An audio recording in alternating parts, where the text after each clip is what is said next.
Magandang hapon po, 3:00 ng hapon. Ang ating pong pag-usapan sa ngayon, ito nakakabahala na. May martial law ba? Yan ang tanong ko. Magmamartial law ba? Pangalawang tanong ko. At bakit ko natanong yan? Ito po ay natanong ko matapos mapabalita na inaresto si Major General Romeo Poques nang dahil lamang sa Facebook post na inaresto. At anong nakalagay sa Facebook post niya? Nakalagay po sa Facebook post niya ay isa doon ay withdraw calling the military and the police officers to withdraw support to BBM. Rebellion ba yan? Inciting to sedition ba yan? Dalawa ang kinaso sa kanya sa Quezon City Prosecutor's Office. Ang isa, rebellion, inciting to rebellion. Ang isa, inciting to sedition. Ang inaprubahan ng Prosecutor's Office at pinasa sa korte ay inciting to sedition. Ano ba yung inciting to sedition? Ang inciting to sedition po ay nagsasalita ka gamit ang iyong pananalita o yung iyong panunulat ay hinihimok mo o na-inspire mo ang mga tao na magwala. Sabihin natin magwala. Pag sedition kasi ay walang objective na gibain ng gobyerno, kundi magwawala lang. Ang tanong, magwawagi ba itong kaso laban kay General Poques? Si General Poques po ay isang retiradong general sa Philippine Air Force. So titingnan natin, alamin natin ang kaso niya.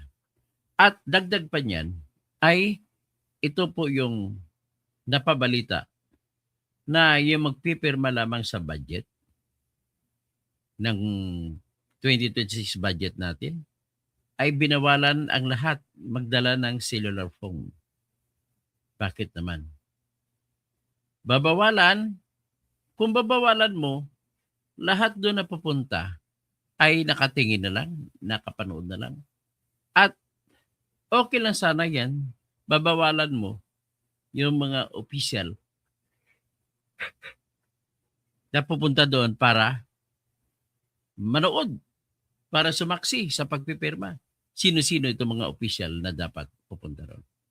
Ito po sila yung mga kasapi ng House of Representatives at Senate of the Philippines na bumuo ng budget na pipirmahan ni Bongbong Marcos. Kasi po, ang proseso ng budget natin, magsimula po yan sa panukala ni Marcos bilang presidente at kinatawag yung panukala na National Expenditure Program. Pero ang correct term yan is National Expenditure Proposal. So, ipapropose niya, ano nakalagay doon? The most controversial na mga proposal sa National Expenditure Program ay yung proposal sa kung ano mga proyekto na gagawin ng DPWH. Di ba, diyan nga na namatay daw, kung namatay man, si Cabral. Tapos, ang DSWD, ano rin itong DSWD, napaka-controversial ito. Bakit? Kasi iyan po ang namimigay ng ayuda na dati AKAP, AX, tsaka MAIP. MAIP pa lang dati yung pangalan. So ngayon, ay maipip ng tawag. So sa DSWD, ang tawag nila ay soft projects. Ang hard projects yun naman DSWD, yung mga flood control projects. So sa soft projects ay for the past 2 years in a row, 2024 and 2025, ay naglagay sila ng AKAP na hindi man lang pinag-aralan yan. Ang alam ko, utak ni Erwin Tolpo yung AKAP niya na ipimibigay. So ngayon, lumalabas na ang halos 1 billion po ang dinisaprubahan ng Commission on Audit na pundo na ipamigay sa ilalim ng AKAP. na ang findings karamihan ay hindi pasado hindi pasado ang mga tumanggap. Hindi sila pasado na tumanggap ng akap na pondo. Ang ibang pondo naman na binibigay din ng DSWD ay ang AX. Ano naman yung AX? Assistance to individuals in crisis situation. So kung crisis ka, paano ba yung crisis? Alam mo, tinatanggap pa na pag wala ka pambayad sa kuryente. Tinatanggap na, bibigyan ka ng pambayad ng kuryente. Ibang mga krisis, walang pambayad sa tuition. Tinatanggap nila yan. Pupunta ka lang sa DSWD.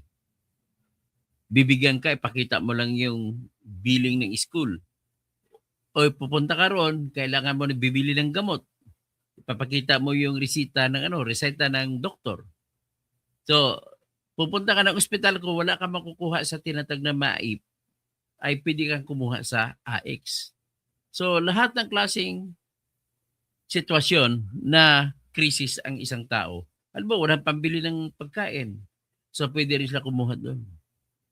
Pero ang batas na ginawa nila, pag nakakuha ka na sa AX, hindi ka na pwede kumuha sa AKAP. At hindi ka na pwedeng kumuha sa MAIP. So, ano naman po yung AKAP? Yung AKAP ay para ko na ito sa mga tao na may na below na minimum wage ang sweldo, may sweldo, pero nangangailangan. So, hindi ba in the same din manner ang AX tsaka MAIP tsaka AKAP? So, dapat isa yan. So, anyway, yung findings ng COA, umaabot po 1 bilyong piso. Yung mga nagdoble-doble pambigay, binigyan na sa AX, binigyan pa sa AKAP. At maraming mga nakalista na kine-question ng COA na hindi kwalipikado. Marami pa ngang iba dun. Suspetsa ko lang may mga ghost na tao na beneficiary na nakatanggap through ghost. So, yan po ang mga soft projects na napapaloob sa 2024 and 2025 budget. Actually, 2023. Kasama rin. Kasama rin dyan sa mga budget na yan ang tinatawag na MAIP. Dati ang tawag sa MAIP ay Medical Assistance for Indigenous People. At indigent persons. So, ngayon, dinagdagan na ginawa MAIPIF and financially cash-strapped persons. So, iyan ang ginagawa na ngayon. Ang pagtakbo natin ng proyekto na yan mula pa sa 2022, 23, 24, 25 ay diyan po kumukuha na patunayan naman natin mga politiko natin. Diyan kumukuha ng pondo ipamigay sa mga botante. At siyempre pa, kapag ikaw ay incumbent congressman, usually congressman na, hindi lang congressman involved dito, pati ibang mga mayor pa, vice mayor, governor, vice governor, at pati rin ang senador involved din. Pero kapag hindi ka kakampi na botante sa iyong constituency, wala ka matatanggap. So iyan po ang realidad. Kahit sa ang lugar natin sa Pilipinas, mapaano man ang tribo mo, kapag hindi ka kaalyado ng politiko ng congressman, yung patay kang bata ka, hindi ka makakakuha. So, sa 2026 budget, inulit nila, actually hindi lang inulit, tinanggal nga ang AKAP, wala na yung AKAP. Tinanggal yung MAIP, pinalitan ng MAIPIF. Pero dinoble naman, naging 53 billion or 51 billion ang tinatawag na AX. From the original proposal na 16 billion, naging 51 billion. At ang MAIPIF naman, naging 50 plus billion na rin. Ano ang kaisipan na sa MAIPIF? So ngayon, ang pera na binibigay sa DSWD sana yan ay dapat ipamimigay ng DSWD. Ang tanong, sino ang dapat bigyan? Kung MAIPIF ang pag-usapan natin, ay dapat wala na tayong lista-lista, punta na lang sila sa hospital para ang mamamayan natin, ma-privado man o ma-public hospitals, kung isinugod ka sa hospital doon, punta na dapat doon at doon babayaran. Wala na, hindi na dapat dadaan sa mga politiko natin.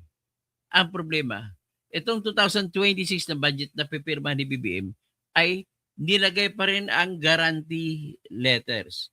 Na ibig sabihin, hindi tatanggapin ng ospital ang sinumang tao kapag walang guarantee letter.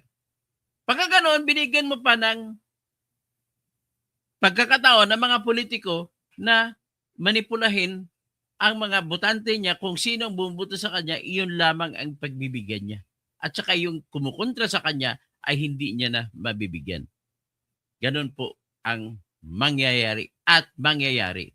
Kahit ano pang assurance nila, nakita naman natin sa debate sa live stream na nag-iinsisti ang mga congressmen na dapat andoon pa rin ang guarantee letters. Sa kunwari na sila lamang maka-identify kung sino yung pupunta sa kanila na humingi ng tulong sa pangako na ang bibigyan naman ay hindi lang yung botante nila. Maniniwala ka ba dyan? Hindi, siyempre. So, ngayon, yan ang isa sa pork barrel na kinukontra natin at marami ding iba kumukontra. Na dapat, tinatawag na ang base sa pamimigay, ang pinaka-fair na paraan sa pagbibigay ay lapitan na lamang ang ospital, bigyan ng DSWD ng pundo, ubusin nila parang voucher program. Kada lalapit, basta importante pag may lumapit na mga pasyente, kailangan may pruweba na pasyente ka sila na totoo. Para hindi naman, kasi marami ang concern natin, kagaya sa PhilHealth, maraming na kunwari may mga na ospital, naniningil, pero ang katotohanan ay hindi naman pala totoo. Kumbaga, dyan ang korupsyon. Ganito rin po ang korupsyon sa mga politiko natin. Kunwari, nagbibigay ng guarantee letter at ang kausap nila ay ang pribadong ospital. At saka siyempre, napapalusot nila kahit yung mga public hospital. Magbibigay ng guarantee letter na amount of 20,000 para assistance dito sa pasyenteng ito. Pero ang katotohanan, marami di ibang politiko na gumawa ng ganon, imbento ang pangalan at kukolektahin ng ospital. Ang ospital naman na makakolekta, ibibigay kay kasabot niya, yung congressman. Ganon po nangyayari. So ngayon, sa 2026, unang tingin mo nakakatawa kasi binawasan ng malaking pundo ang DPWH. Pero pagdating doon sa debate, nangakatwira ng mga congressmen, ay sir, kagaya kay Congressman Jose Alvarez.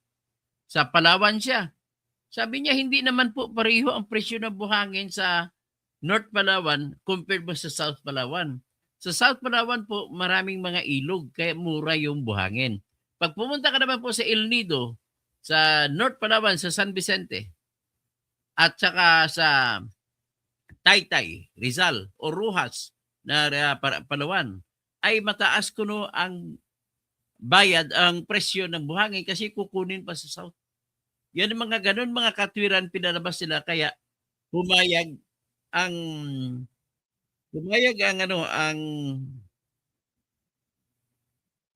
mga Senado na ibalik ang mga ibang budget. Pero at least, na lumiit ng konti. Pero ganun pa man, andun pa rin yung mga flood control na iba. Uulitin pa rin nila ito. So, yan po ang tatlo. Ang isa pang problema natin ay yung tupad, na ang may hawak naman na pundo naman yan ay Department of Labor. Yan po yung mga tatlong mga budget ang bantayan natin. At pwede tayo, ang gagawin naman natin mga mamamayan, may cellphone lamang tayo, i-record nyo sa inyong cellphone kung tuwing may bigayan. I-video ninyo, huwag picture, kasi picture mahirap intindihin pagdating sa korte, hindi mababasa ng judge ko ng ibig sabihin. Pero kapag video, maririnig na sa salita lang mismo, ebidensya na. Ganon po ang pakiusap ko sa mga nakikinig sa akin. Kung gusto nyo makatulong kayo sa bayan ninyo, kahit saan man, pag napabalitaan nyo po na may bigayan, puntahan ninyo at kunan nyo po ng video. So, ngayon, kinikwento ko ito dahil naalarma ako. Maliban kay Pokes na inaresto, ay nagpalabas ng utos ang opisina ni Auntie Claire, ni Attorney Claire Castro, na ang mga media pwede pumasok pero bunot-bunutan kung sino lang pwede makapasok, maka-attend ng event, ng signing ng budget na aprubahan ni Marcos. Ang problema, hindi okay lang yun, standard naman yun, hindi magkasya ang lugar, so palabunutan, iraraffle kung sino sa mga media ang pwede dumalo. Pero ang nakaalarma doon ay binawalan ang media na magdala ng kanilang cellphone. Eh di ba ang cellphone ngayon, yun ang ginagamit ng mga media na gamit para mai-record nilang event. Ibig sabihin, binabawalan mo na ngayon ang media na mag-cover. Paano nila memorize ang nangyayari kung wala silang gamit na cellphone? Ba't binabawalan ngayon? Yun lang ang aking i-report sa inyo. Yung kay Pukis naman, balik tayo kay Pukis. Kay Pukis naman, ang akusasyon nila is inciting to sedition. Hanapin nga natin dito yung mga post ni Pukis sa Facebook. Yan ang specifically, ang sinasite nila yung post ni Pukis sa Facebook. Tingnan natin. Yung withdrawal of support daw. O kagaya ito, ipakita ko sa inyo yung mga post ni General Pukis. Kayo na mag-judge kung inciting to sedition ba ito? Nakaka-inspire ba ito na mga tao magwawala pagkatapos mabasa ang sinulat ni Pukis? Kasi po, magiging inciting to sedition lamang yan kung mayroong clear and present danger na yung tao makabasa niyan ay magwawala, kagaya sa Iran. Salita lang ni former Shah Reza Pahlavi ay magwawala na yung mga Iranian. Hindi po gaganeton ba yan sa Pilipinas? Kumpara mo, o yan. Nabasa niyo yung isang post ito ni General Pukis. Sinabi niya, hindi nabubuhay ang korupsyon sa kapangyarihan. Nabubuhay ito sa katahimikan. 2026 na, huwag tumahimik. Ano ba yan? Naka-inspire ba yan sa tao na magwala? Yan ang tanong ko. Makapag-inspire ba yan sa tao na magwala? Kung ako naman tanongin nyo, hindi po yan sapat para sabihin mo na magwawala ang lahat ng nakabasa niyan. Additionally, ano pang ibang pinost niya? Ito po yung kanyang November 30 na Long gray line. pakinggan natin. Hear this. Sapat ba itong My fellow panawagan ito Cavaliers. na magwala ang mga tao nakarinig? My fellow Cavaliers, brothers and sisters in the long gray line, hear this, not with your rank, but with your conscience. Our country is bleeding and it needs our help. A cancer of massive, pervasive, and mafia-like corruption has spread across the entire government, robbing our people of lives, homes, livelihood, and even hope. Draining our treasury, burying us in debt, driving investors away, dragging our nation toward economic collapse, and inflicting more pain and misery on millions of our struggling fellow citizens.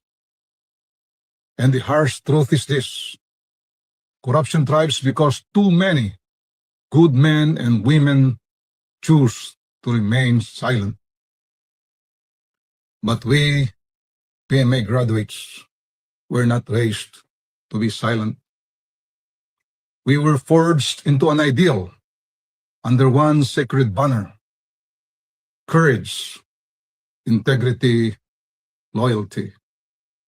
We swore an honor code that says, we will not lie, we will not cheat, we will not steal, nor tolerate those who do. Yet today, by our silence, we have tolerated the liars, we have tolerated the thieves, we have tolerated those who plunder our nation. What happened to the courage we once carried with pride? What happened to the loyalty we pledged to the Filipino people? What happened to the integrity we said was non-negotiable? My fellow Cavaliers, this is the moment when the country looks to us again not for power, not for force, but for moral leadership. Let our indignation be heard. Let our outrage be unmistakable. Let us prove that the PMA still produces men and women whose integrity cannot be bought or silenced. Let's stand up, speak out. Let us reclaim the honor that shaped all of us. And so I end with one challenge, a challenge that we all know only a true cavalier can answer. Are you all right, sirs? Mabuhay ang sambayanang Pilipino. Yan. Yan naman po ang binanggit ni ano. Ino yung Not with your rank, but with your country. sapat ba yan para makapagpagalaw sa mga tao na manggulo? Ang panawagan niyo kung analisahin mo ay nilalatag niya kung anong nangyayari. At nilalatag niya na baka naman nakakalibot na ang mga kapwa niya PMR. Na meron silang tinatawag sa kanilang eskwelahan na tinatawag na honor code. The cadet does not lie, cheat, or steal, nor tolerate those who do. Yan po ang motto nila nang sa eskwelahan pa lang sila. In other words, lahat po ng klase ng pagsisinungaling, pandaraya, at pagnanakaw ay kontra sa honor code ng Philippine Military Academy.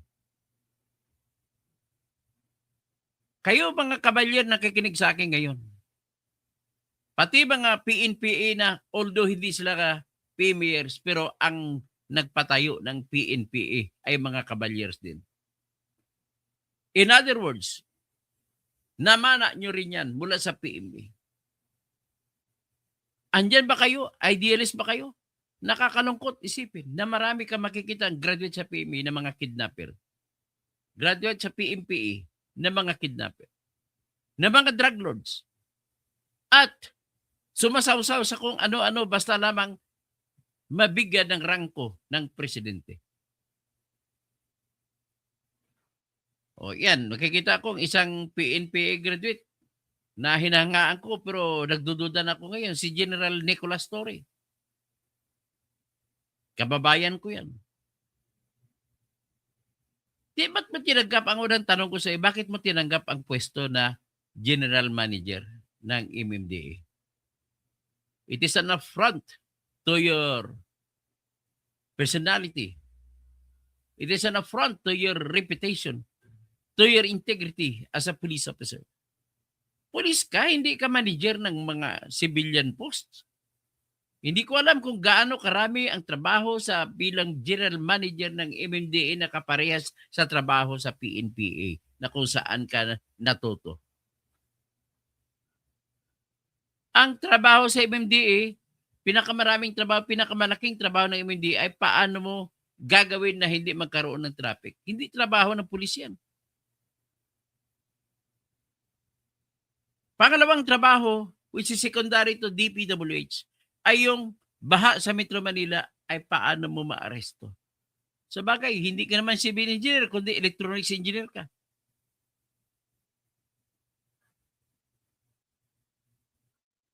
Inihimplo ko lang si Torre.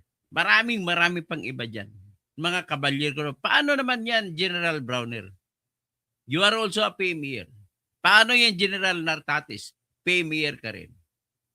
Ganon ba kayo? Ganon ba mga PMer? Para hubugin kayo, para magiging sip-sip? Alam mo kung matitigas lang lamang itong mga PMers, pati mga PNPA, sapat na sila makaharang sa mga korap na mga politiko.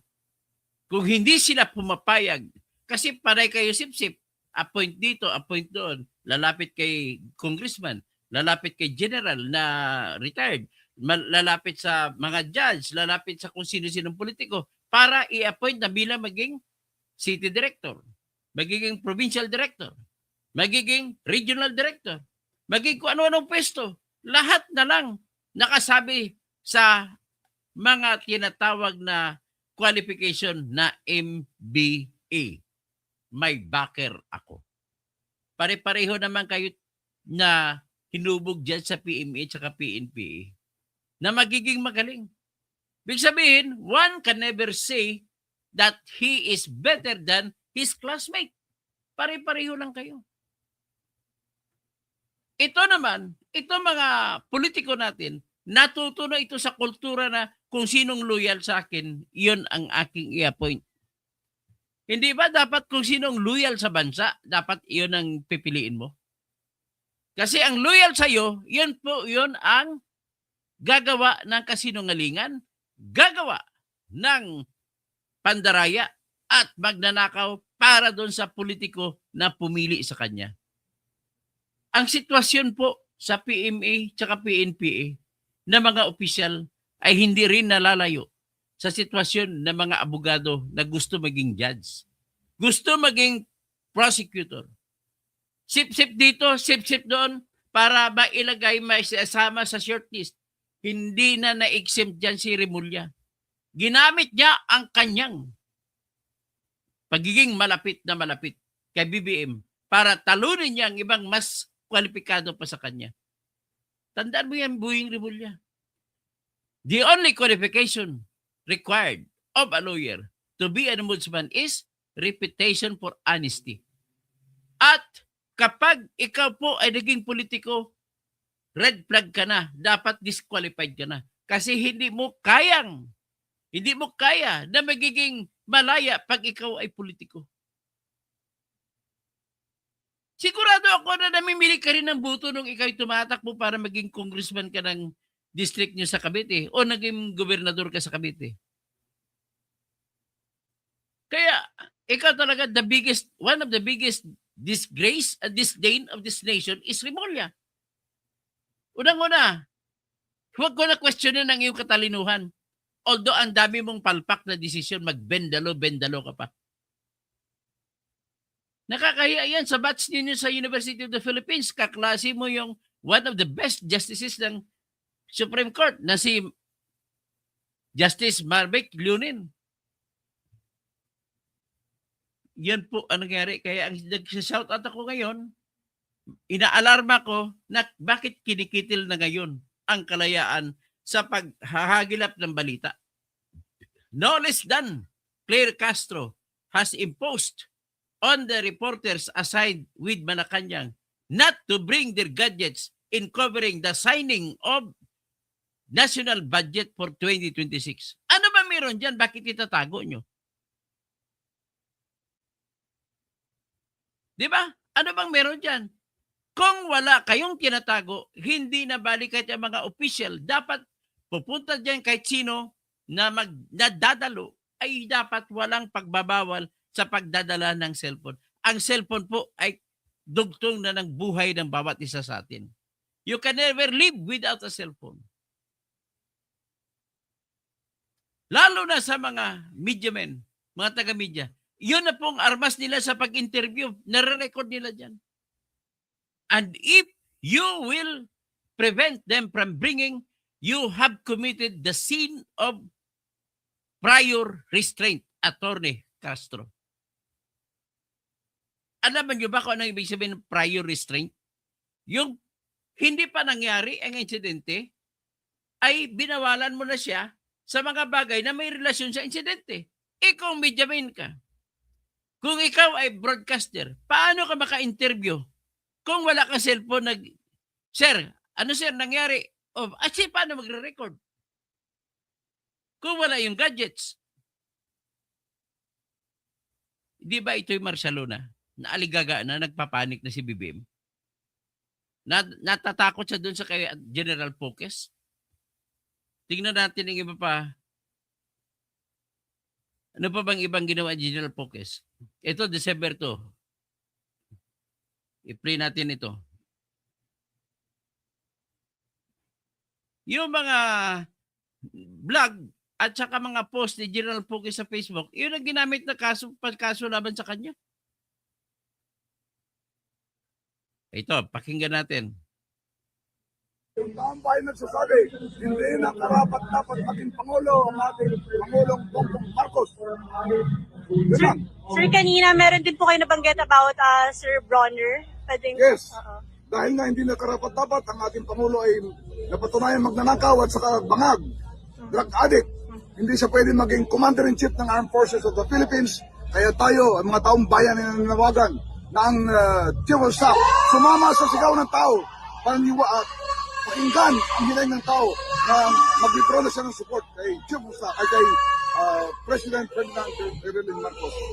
Yung taong bayan nagsasabi. So, ibig sabihin, ang essence o ang sustansya ng sinabi rito ni General Pocas noong December 2, 2025 ay hinihikayat niya ang mga kung sino man ang mag-withdraw ng suporta kay BBM. Ang tenor niya, si BBM po ay adik.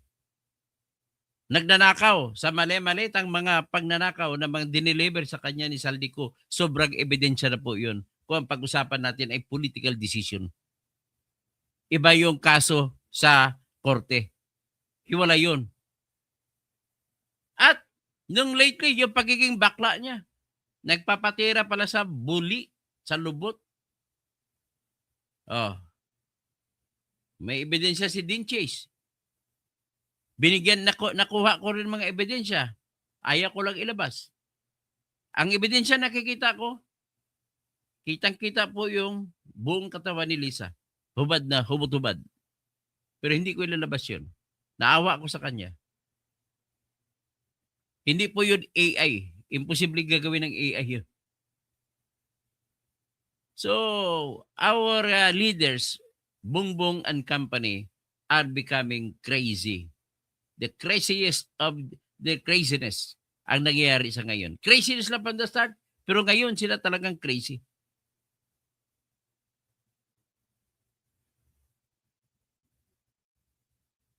Saan ba nagmumula itong galit ni Kwan? Kung ano yung pagpapahayag ni General Pocas. Tingnan muna natin kung paano sa dito inaresto.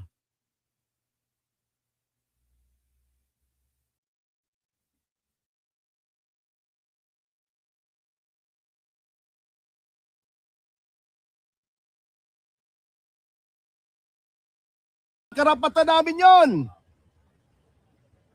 Ito, ipa-play natin ulit. Sinong sinent?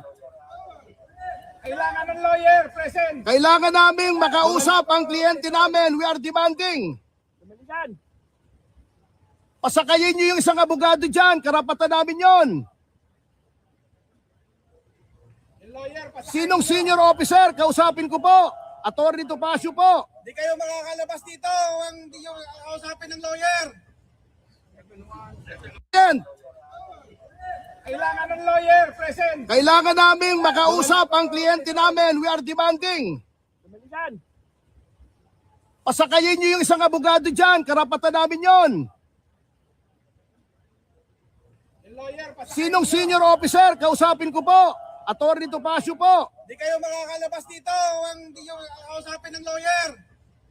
O yan ang yan ang nangyari kanina. Ano pa bang iba?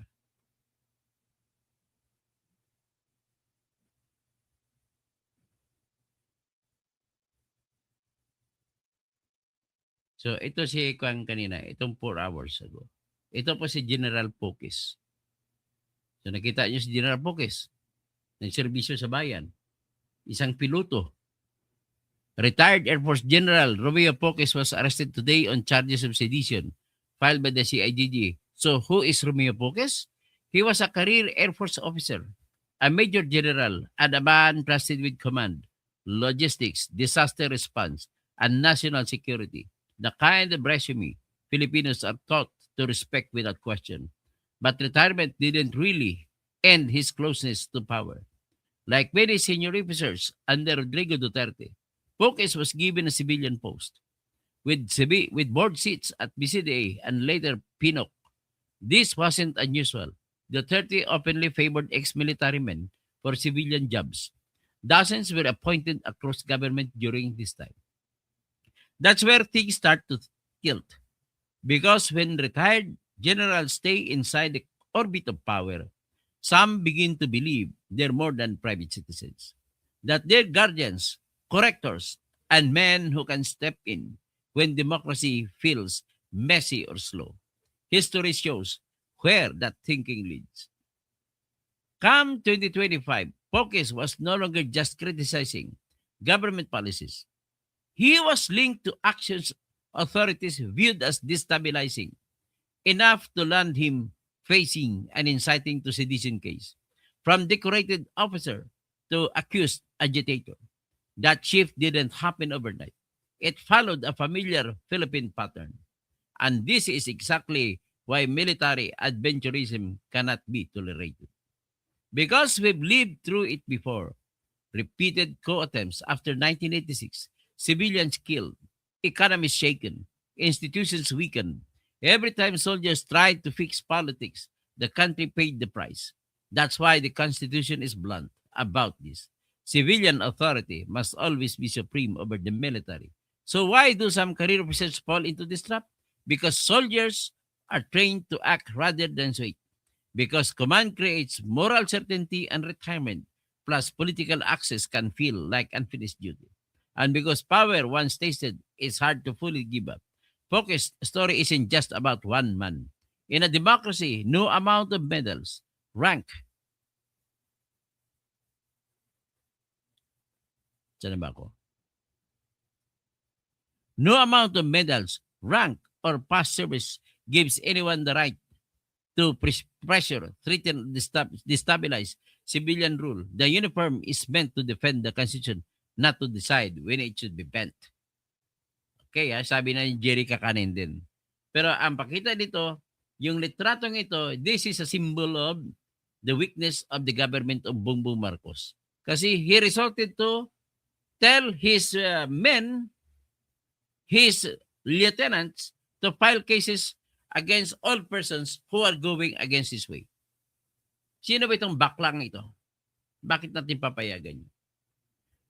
What is important is, let us remind them na bawal po yan, Attorney Claire Castro, ang kukunin mo, bawalan mo mga reporter na huwag magdala. Huwag magdala ng kanilang mga cellphone at gadgets pag pumunta magkukover ng mga insidente or event o ganap. So let me remind you, by reading to you the decision in the dissent of Justice Marvic Lurin, the most senior justice in the Supreme Court nowadays. Basahin po natin. Ipopost ko po.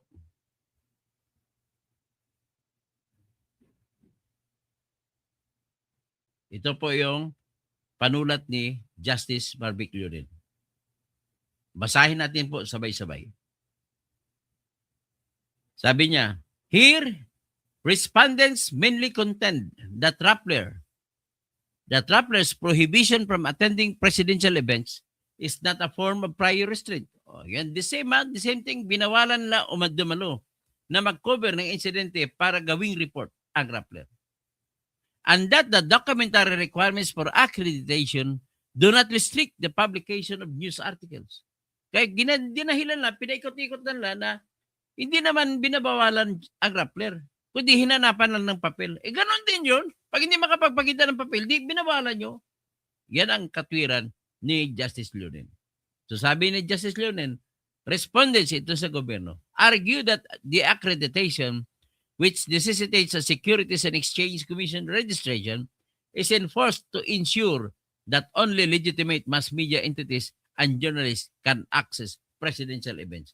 Yun ang argumento, ang counter-argument ng Malacanang. Pero sabi naman ni Leonen, I disagree with the respondent. Accreditation of the press constitutes prior restraint. Yan, bawal ang prior restraint.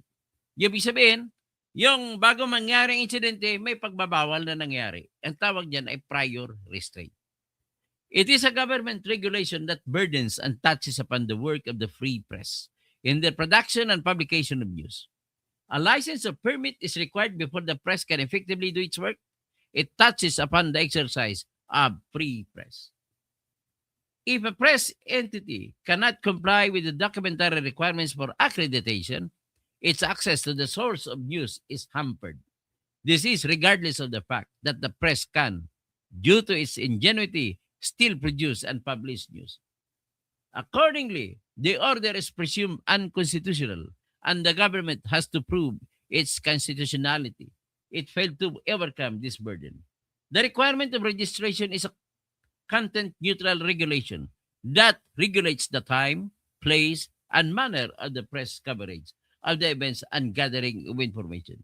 So, ibig sabihin nito, kung meron man kayong regulasyon na gagawin, yan dapat ay hindi makaapekto sa pagre-reporting ng mga media. So, the government must show that the regulation advances a substantial government interest. The interest is not related to the suppression of the speech, and the restriction is not greater than what is essential to facilitate the interest. It must be reasonable and narrowly drawn to fit the regulatory purpose with the least restrictive means undertaken. Here, dito, the restriction is greater than what is necessary to achieve the government's interest. The guidelines are not reasonably and narrowly drawn. The legitimacy of the press and journalists is a matter which the state cannot regulate. A statutory body does not regulate the press in the Philippines.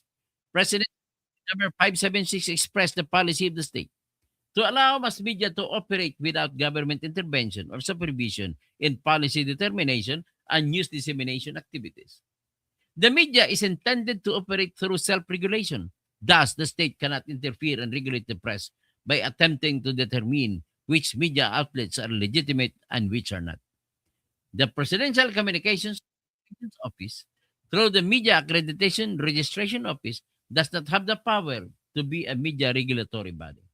Further, respondents failed to prove that the Securities and Exchange Commission registration requirement is the least restrictive rule in regulating which journalists may be allowed to cover presidential events.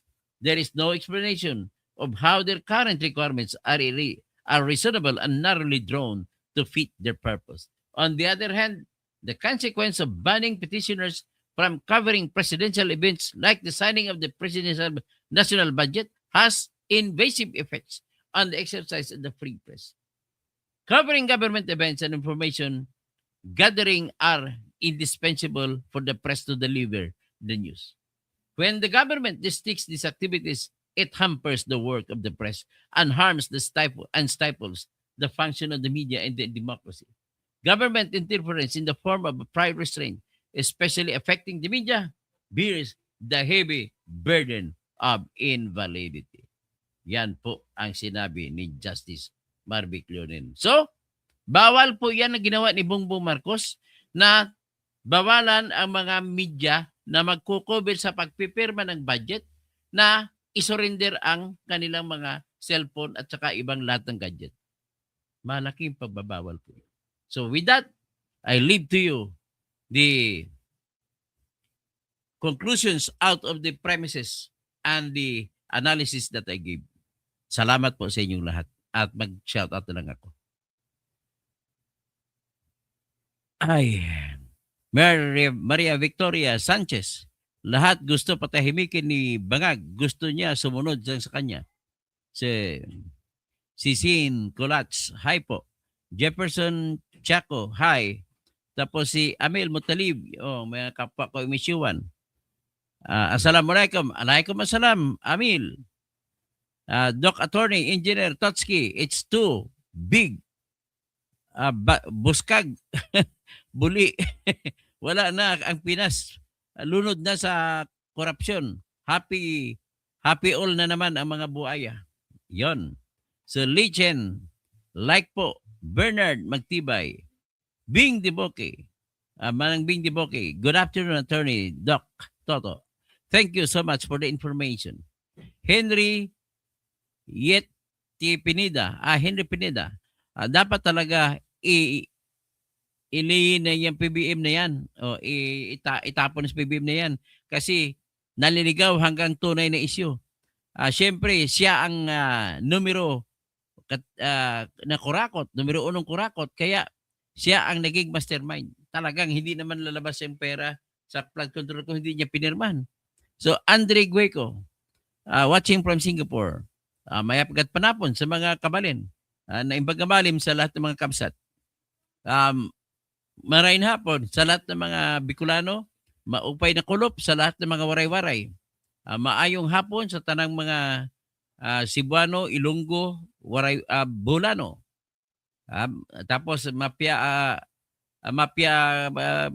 mahapon sa lahat ng mga Maranao at mga Maguindanao. Okay. Saka buenas tardes sa kay Atty. Bueno at saka lahat ng Sambuangueña. Dapat sa inyo, sabi ni Mr. YouTuber, dapat po sa inyo doon manirahan sa Middle East, China, Russia at North Korea para matutunan ninyo kung ano ang tunay na kalayaan at hindi ninyo abusuhin ang kalayaan na magtamasa natin dito sa Pinas. Aram, sir, mas matimbang na yata ngayon ang pera at power. Nakaka-low moral. Yan na problema sa mga pulis natin, mga PMERs natin. Pera-pera na rin po. Yan ang problema. Kung nawala na po yung kanilang the long gray line cut. Yung tanong ko, naputol na ba ang long gray line sa mga PMERs? I'm addressing this to all cavaliers. Robert Abribulyag. Wala, hindi naman totoo sa inyo natalo. Bakit ako natalo? Kasi karing fake news. Anong sinasabi mong fake news? Pinapakita ko na sa inyo, fake news pa yun. Pinapakita balita, nagsasalita na ngayong subject matter ko. Mr. YouTuber, tama lang sa taong yan ang makulong. Ay, isa ka pa. Wala kang kwentang tao. Galaxy, maya pagat panapon. Si Rodal, puro ka ngak-ngak. Ay, walang kwenta to. Yan lang mga pang personal lamang ang mga sagot nyo sa akin. Hindi nyo kayang sumagot sa akin ng argumento na tama. Watching from Singapore, si Adria, Mr. YouTuber, kaya hindi silang tagumpay na hindi naman na pinapabagsak ang gobyerno, Mr. YouTuber. Ang pinaparesign yung namumuno sa gobyerno. Iba yun, ha? You have to be bright enough. Hindi ka matalino, Mr. YouTuber. You cannot understand between the call for the leader in a government to resign. It is one thing, kung government ang awayin mo, rebellion yun. Pero pag ang tao lang namumuno sa gobyerno, hindi po rebellion yun. You are only asking him and demanding him to resign. Kasi bakla siya, number 1, pinakahulihan. Adik, number 3, nangungurakot ka na tumatanggap ng malay-malitang mga bilyon-bilyones. Yan lamang po. Hindi nyo pa naintindihan yan. Kung hindi nyo pa naintindihan yan, dapat sa inyo ay ipagdasal lang na mamamatay kayo. Isusumbong ko kayo kay Cara David. Lorita Borja. Lorilito Borja. Takot po sila sa katotohanan, sir. Okay, ganun nga siguro. Anjuli Baldino, you. Bakit ano ibig you? Ano ibig sabihin ng you? Crazy. Crazy? Ako bang crazy?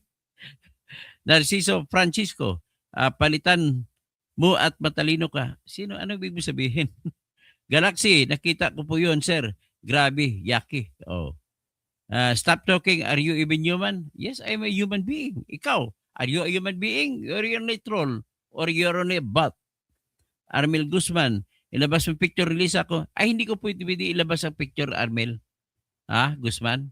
Naintindihan mo yung batas na tinatawag na voyeurism? Kapag wala kang consent, Lisa Aranita Marcos, bigyan mo ako ng consent, ilabas ko yung litrato mo. Nakuha sa video. Pero kung wala kang consent, hindi ko ilalabas to. Nabigyan lang ako ng litrato, hindi ko naman sabihin kung kanino ko nakuha ito.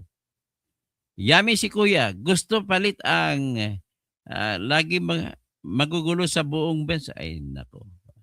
Nonoy, si Bunyog, kampina kay Marcos. Ay, talagang kakampi na si Insurrecto kay Marcos. Yan ang problema sa kanya. Kaya naasar ako sa tulang. Ivy Belen, katoto, ay yung mga galawan mo, katulad mo na talaga ng mga vlogger na didis. Hindi po ako didis, pero kumakampi ako sa katotohanan, Ivy Belen.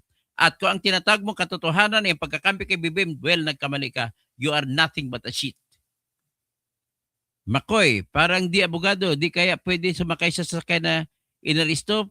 Ano mga kwento mo, Makoy? You are nothing. You talk nonsense. Galaxy, nakakahiya yung presidente ng Pilipinas. Adik, what the fuck? Talagang adik, manyak pa, nagpapabuli pa.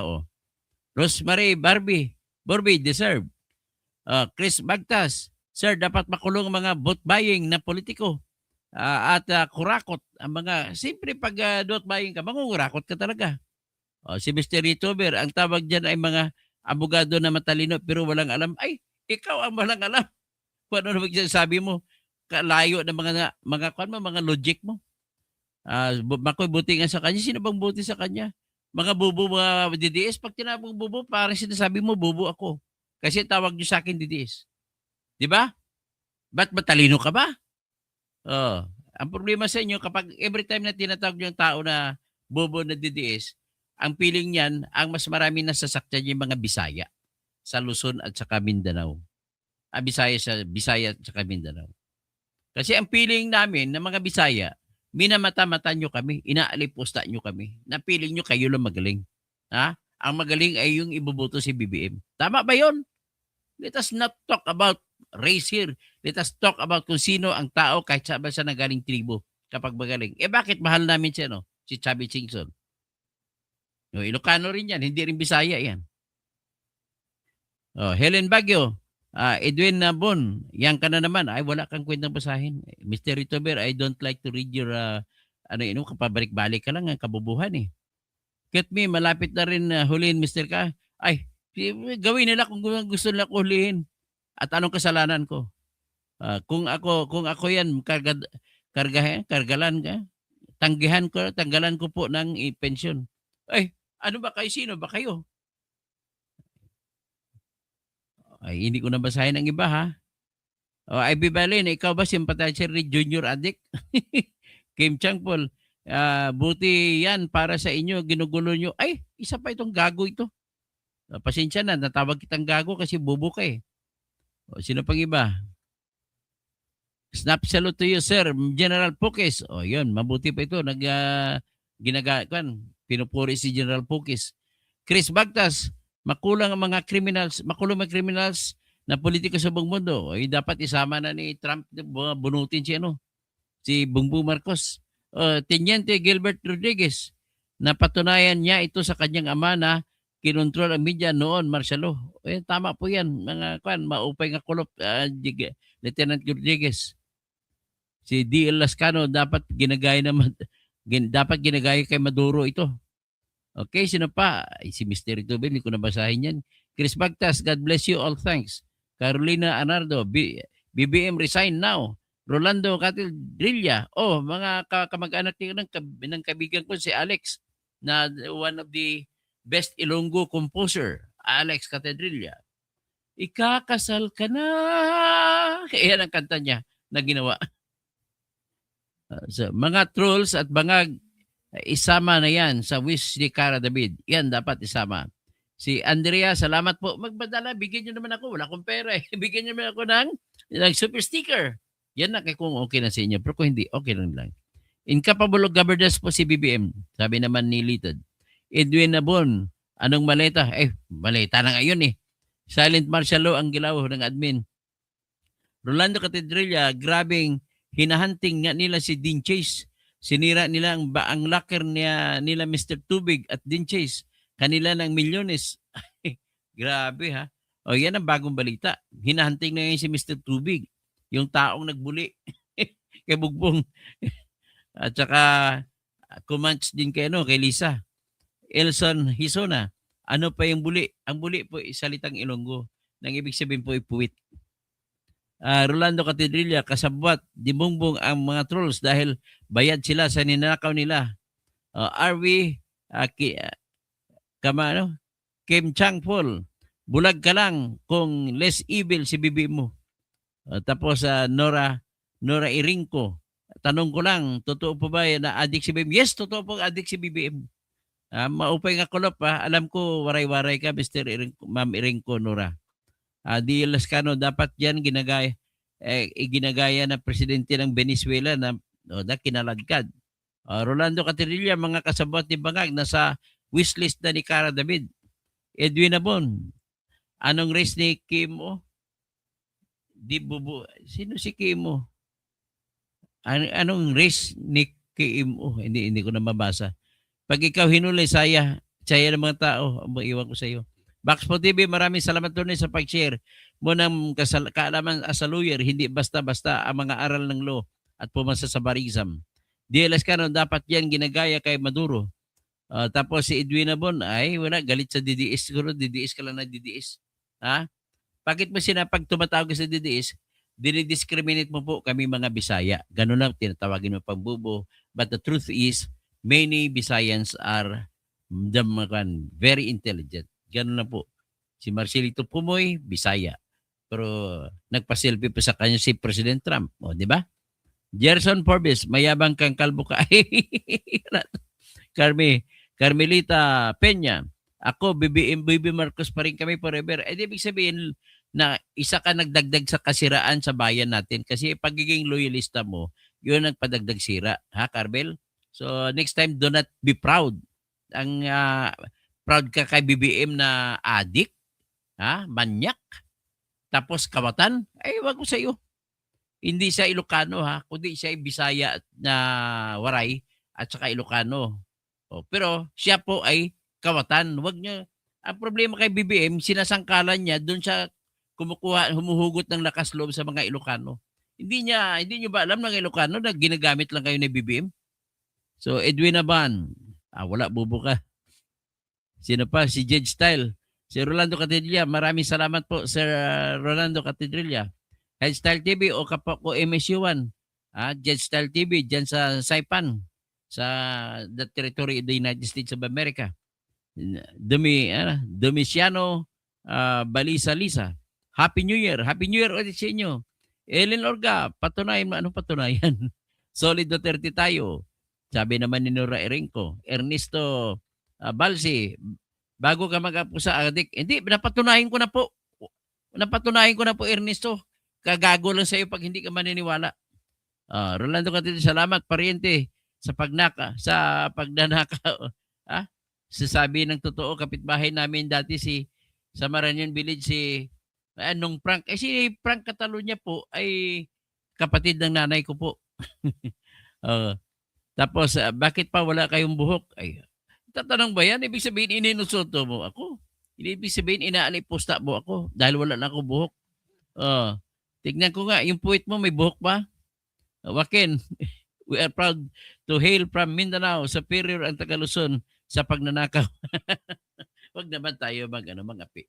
Basta sa atin is, let us take this discrimination as our motivating power para maging sumikat, para gumawa pa lalo na mabuti.